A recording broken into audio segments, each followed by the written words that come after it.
maganda pa rin tayo at magandang pogi mga kabartudes. Happy lang, good vibes lang, paraket, swerte, always panalo, always tagumpay. Ayan, matindi panalangin ng ating hinihiling upang tayo ay magtagumpay sa kapayapaan or peace of mind ang mga tao at peace rally. Kaya po sa mga tao na dumalo at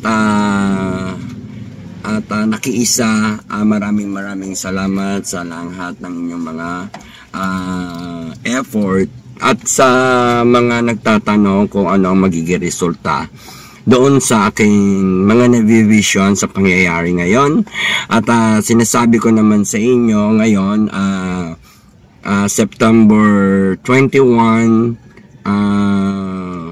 2025. This is the big 3 number, no? Ayan yung mga maraming change object, maraming pangitain ng number of 3.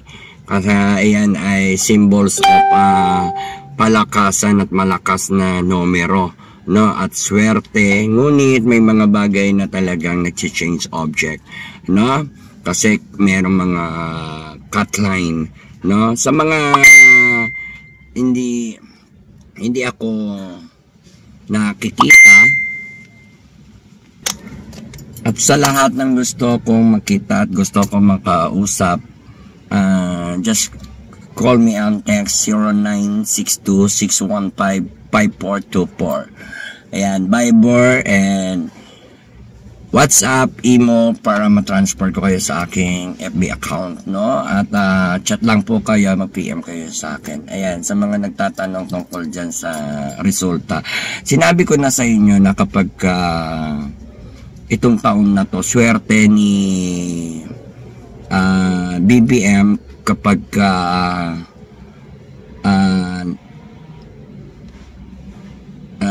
nalampasan niya tong taon na to, no? Kapag natapos niya tong taon na to, napakaswerte niya. Kaya sa mga peace rally na naghahangad ng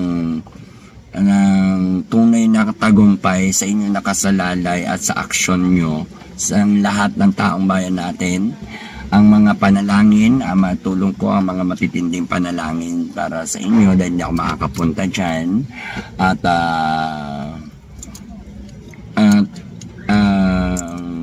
resulta niyan talaga sa nakikita ko kapag hindi na resign si PBBM, nagtuloy-tuloy pa rin. So baliwala lang yung effort ng mga taong bayan at yung rally, peace rally na ginawa nila, no? Hindi yan magbabago ang bagong Pilipinas. Kaya panalangin natin na masaayos na ang ating bansa at ang mga namumuno sa gobyerno. Tanggalin na lahat ng mga pasaway o salot sa lipunan na nagdudulot at nagpapahirap, nagdudulot na hindi maganda at nagpaplano ng hindi maganda sa pagpapahirap sa mga taong bayan. Kaya manalangin tayo ng matindi dahil talagang sinabi ko na swerte ni PBBM kapag natapos niya ang taon nitong 2025. Yan ang lagi ko inuulit sa inyo sapagkat nakikita ko kasi yung labanan talaga na nahati sa dalawang panig. Kaya kung sino ang mananalo dyan at magtatagumpay, yun ang magiging resulta ng peace rally na ginawa ng taong bayan at ng mga taong nagkaisa. Kaya tagumpay nyo, tagumpay nating lahat, tagumpay ng mga mahihirap at taong bayan, Pilipino at kaligtasan ng ating bansa.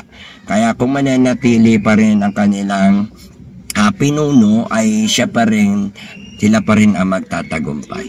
Yun lang po. Kaya manalangin tayo sa ating Panginoon na huwag pahintulot, manatili ang mga kalaban ng taong bayan sa gobyerno na gustong paalisin na patalsikin or panagutin, sapagkat ang lahat ng yan ay pag nagresulta ng kawalan ay kayo ay nalinlang, o tayo ang mga Pilipino, ang taong bayan maaring malinlang sa mga strategy. Kaya kung hindi siya makababa nitong taon na to, ay swerte talaga ni PBBM. At malas naman ng mga taong bayan at ng mga Pilipino at ng ating bansa. Dahil walang magbabago, walang pagbabago. Paikot-ikot, pabalik-balik, papalit-palit, at laro na parang chess lamang yan. Kaya sa lahat, mag-ingat sapagkat tatlong pinaka-general dangerous ang mangyayari sa panahon nito ng September 21 to 2025 ng December.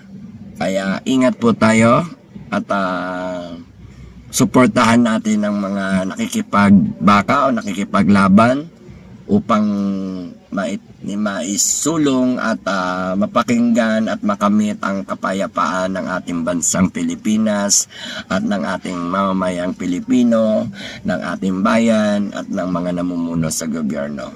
Tandaan niyo yung mga sinabi ko sa inyo, mangyayari at mangyayari yan. Kaya ang kaguluhan ay maraming change object, because lahat ng numero na gumagana ngayon, September 21 ay nasa number 3. Lahat ng yan ay change object and then chances. Yan. Kaya laban lang, huwag susuko at isigaw nyo kung anong nasa puso nyo at manalangin tayo ng super para maging tunay at katotohanan ang ating makamit sa ating mga kahilingan, sa ating mga panalangin. Yun lang po at maraming salamat po sa inyo. Marami po mangyayari kasi number of 3 ngayon, September 21. Maraming mga change object at malaking mga triangle. Nasa triangle sign tayo, kaya pyramid yan. Kaya meron tayong mga dapat unahin at dapat gawin. Huwag kayong matakot, manalangin at magkaroon tayo ng kapayapaan at patuloy natin ipagdarasal ang ating